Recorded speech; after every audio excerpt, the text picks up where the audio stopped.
Nuh alaihi salam diutus karena berhala-berhala dan takut-takut menjadi sesembahan.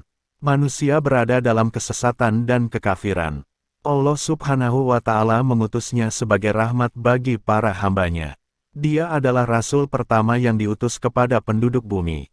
Ketika Allah mengutus Nuh alaihi salam, ia berseru kepada seluruh manusia untuk menghususkan penyembahan hanya kepada Allah yang tiada sekutu baginya. Menyeru manusia agar tidak menyembahnya dengan menyembah patung, berhala, atau takhut. Mereka harus mengakui keesaannya dan tidak ada Tuhan selainnya. Allah subhanahu wa ta'ala berfirman, yang artinya, dan mereka berkata, jangan sekali-kali kamu meninggalkan penyembahan Tuhan-Tuhan kamu dan jangan pula sekali-kali kamu meninggalkan penyembahan Wet, dan jangan pula Suwa, Yakhuts, Ya'ub dan Nasr. Quran Surat Nuh ayat 23. Dari Ibnu Abbas radhiyallahu anhu, ia berkata, nama-nama itu adalah nama orang-orang solih dari kalangan kaum Nuh. Ketika mereka meninggal, setan memberikan intuisi kepada kaumnya agar berkumpul di majelis-majelis tempat para ulama itu sering mengadakan perkumpulan dengan memasang berhala-berhala berupa gambar mereka. Mereka menamakan berhala-berhala itu dengan nama orang-orang solih tersebut. Mereka lakukan hal itu, tetapi mereka tidak melakukan penyembahan kepada berhala-berhala yang telah mereka pasang, melainkan setelah mereka meninggal dunia.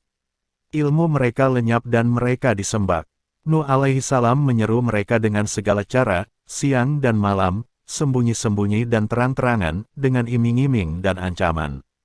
Namun semua cara itu tidak membuahkan kesuksesan. Kebanyakan dari mereka berlanjut dalam kesesatan dan menyembah berhala serta patung-patung. Mereka bersikap memusuhi Nuh, menganggapnya sepele, dan mengancam para pengikut Nuh dengan pengusiran serta siksaan yang luar biasa. Sepanjang zaman terus terjadi permusuhan antara Nuh dengan kaumnya, sebagaimana difirmankan oleh Allah subhanahu wa ta'ala, yang artinya, dan sesungguhnya kami telah mengutus Nuh kepada kaumnya, maka ia tinggal di antara mereka 1000 tahun kurang 50 tahun. Maka mereka ditimpa banjir besar, dan mereka adalah orang-orang yang zalim. Quran Surat Al-Ankabut ayat 14. Dalam masa yang sangat panjang itu sangat sedikit orang yang beriman kepadanya.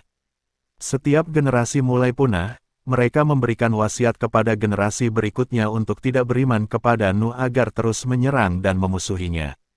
Tabiat mereka adalah enggan beriman dan mengikuti yang hak. Nabi Nuh lalu berdoa untuk kebinasaan mereka, dan Allah menerima dengan baik doanya. Ketika itu Allah memerintahkan Nuh agar membuat bahtera yang memiliki 3 tingkat. Setiap tingkat berukuran 10 hasta. Tingkat paling bawah untuk binatang-binatang, tingkat tengah untuk manusia, dan tingkat paling atas untuk burung-burung. Topan melanda seluruh hamparan bumi. Nuh memanggil-manggil anak-anaknya, sebagaimana firman Allah subhanahu wa ta'ala, yang artinya, dan bahtera itu berlayar membawa mereka dalam gelombang laksana gunung. Dan Nuh memanggil anaknya, sedang anak itu berada di tempat yang jauh terpencil. Hai anakku, naiklah ke kapal bersama kami dan janganlah kamu berada bersama orang-orang yang kafir. Quran Surat Hud ayat 42. Anak-anak Nuh yang dimaksud itu adalah Yam, saudaranya Sam, Ham, dan Yafits. Mereka semua kafir dan mati bersama mereka yang mati. Ketika penduduk bumi telah dibinasakan dengan tidak menyisakan siapapun, selain dari para penyembah Allah subhanahu wa ta'ala, Allah memerintahkan bumi agar menelan seluruh air di atasnya dan memerintahkan kepada langit agar hujan dihentikan.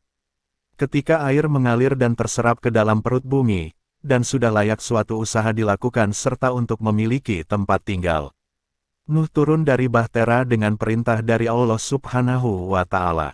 Tepatnya di atas lembah bernama Al-Judi, yang merupakan hamparan bumi di jazirah yang sangat terkenal. Ada 80 orang beserta keluarganya yang bersama Nuh di bahtera. Ketika mereka turun ke kaki bukit Al-Judi, dibangunlah sebuah pedesaan yang mereka namakan Samanin. Suatu hari lidah mereka mengucapkan bahasa yang bercampur aduk, yang berjumlah 80 kelompok, di antaranya kelompok Arab. Setiap kelompok tidak memahami bahasa kelompok lain, sehingga Nuh alaihi salam menjadi juru bahasa di antara mereka.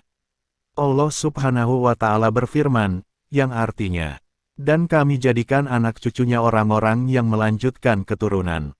Quran Surat As-Saffat ayat 77.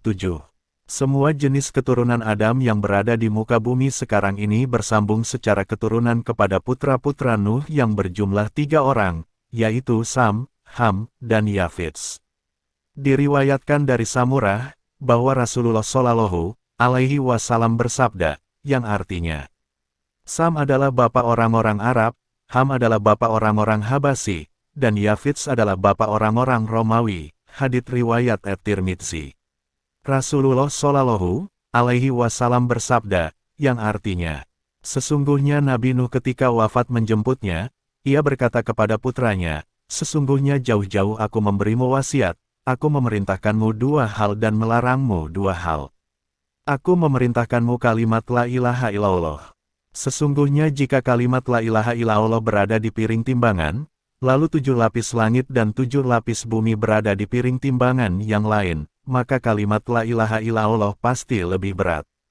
Aku juga memerintahkanmu untuk selalu mengucapkan subhanallah wa bihamdihi, karena ucapan itu adalah salatnya doa segala sesuatu, dan karenanya makhluk diberi rezeki. Aku juga melarangmu dari perbuatan syirik dan sombong. Hadits riwayat Ahmad. Tentang makam Nuh alaihi salam, Ibnu Jarir dan ulama lainnya meriwayatkan bahwa makam Nabi Nuh alaihi salam berada di Masjidil Haram. Pendapat ini lebih kuat daripada pendapat yang disebut-sebut oleh para pakar zaman sekarang, bahwa makam Nabi Nuh alaihi salam berada di suatu lembah yang sekarang ini dikenal dengan nama Karknuh.